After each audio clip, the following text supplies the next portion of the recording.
Y'all, somebody, I'm just being honest. The good being evil spoken of. That's what I called, they had a lady out on the job who was really rich. And I know she was told she was waiting on the person to visit her. I know the person was very good for it. But I want to invite her to, come into the show. But I called my wife first and asked her, was it okay if I invite this lady to get out the show? I didn't want, nobody to see, I don't she did. My truck. Yeah. But, I ain't gonna not do it, trying to do good for her, but I told I called her, and then to get back, she already knows.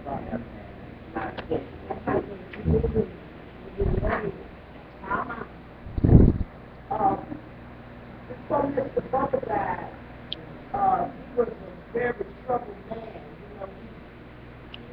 He was a sinful man, but he was a good man at heart. When he would talk about different preachers, the one thing he did say, and I thank God for him saying that, he said, I know about these other hypocritical preachers. He said, but one thing I have to say, that preacher that comes here on Wednesday, that's a true man of God. That's y'all pastor here too. So I thank God that he saw the true anointing in y'all. Praise God. He said that. You don't know who's watching. Yeah. I used to see it all the time. You never will come in. But I don't know who's that comes say that about y'all.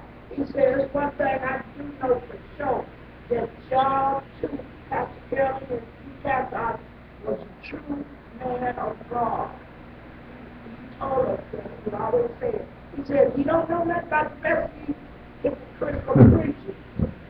I want to thank God for that. Yeah. Thank God. I appreciate that. You know he did it all. Thank God for his coming. Amen. Amen. Look up now. Y'all see it. And y'all see it? But he had nothing to do with it. He had I don't think you could have the hog tied in the money up in there. That man could stand no preachers. Yes. Yes.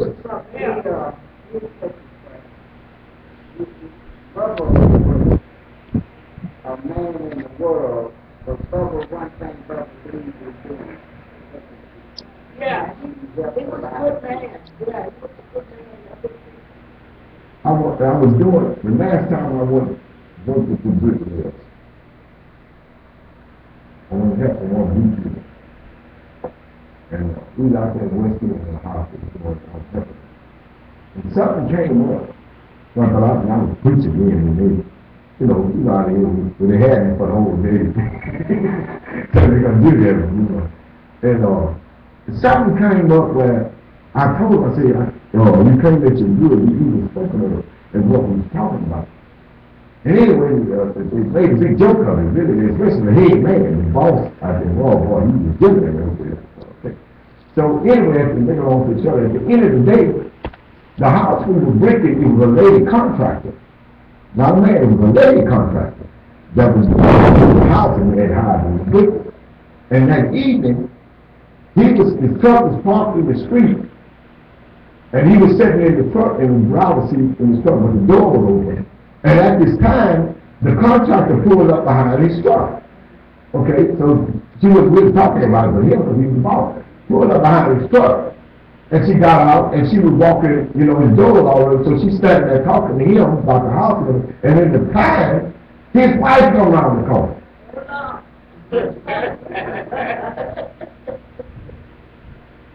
That woman jumped out that car. Man, I thought I could see, what are we out here? Called that woman all kind of names, cursed him out. Then you knew you got to stay with my husband, and the woman just froze. I thought we had lost the house. But I went to after the smoke did tell, I told him, now you understand what the good of you is spoken of? Now you got it.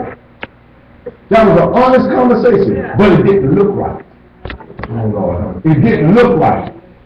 Do you hear me? It didn't look right. And ain't nothing he could say or did to make his wife think that that was a woman he was fooling around with. And that was a contract. I'm so glad. She doesn't want to finish the house, but I see if it's down if he got any more. But she cursed that woman. Cursed that woman so hard, the woman couldn't believe it. The woman just stopped and they didn't look at her. Don't let your good be spoken of. And that ain't no doubt about that. You had a reputation of that. All running around. Yeah, you had that reputation. She was right on what she was saying, but she just had the wrong woman. Wrong woman. Don't let your good be spoken of. Now let's get back to you. I want y'all pointing out other faults. Pointing out other faults. Looking at other people's faults. It's judging. It's judging. I'm going to let you read something. I'm going to read it real quickly. Look at John 8. John 8. This is a well-known story. I'm just going to read it real quickly and get some brief revelation on it. We're going to move on. But I had to show this to you. Okay? Because it's such a perfect illustration about pointing out people's faults. Amen? Judging other people. John 8 and 3. John 8 and 3. I'm going to read it kind of briefly, so find it when you keep up.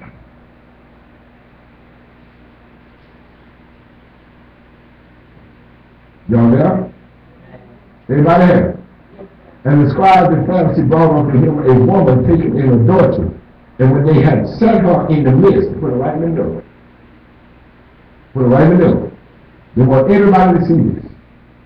They said unto him, Master, this woman was taken in adultery in the very act. I mean, they really put it on her. And that's the way people do you when you went wrong. They want everybody to know you're wrong. They put you in the midst. Okay?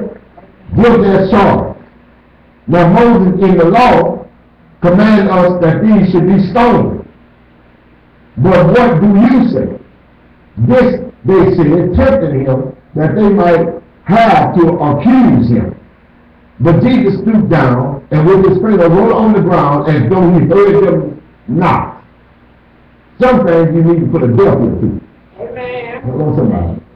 So when they continued asking him, he looked up himself and said unto them, He who is without sin among you, let him first cast a stone at her.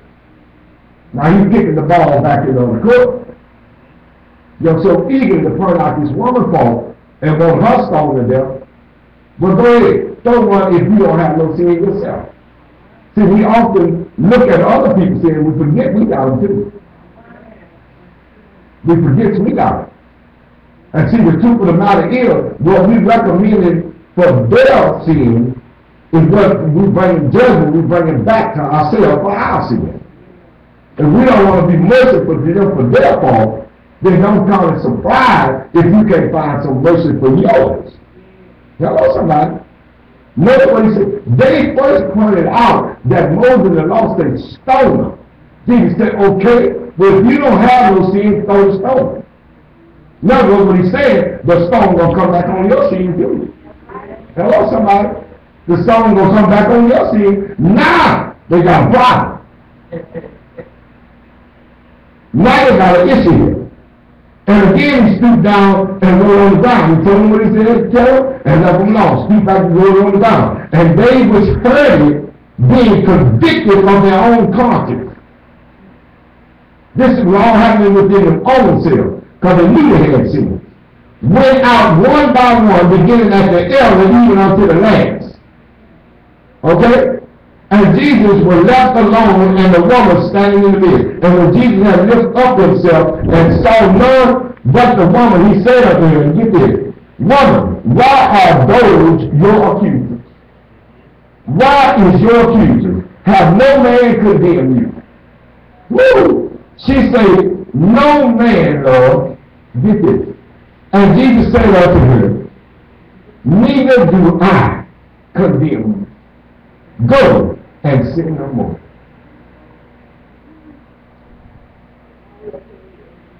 Neither do I condemn you.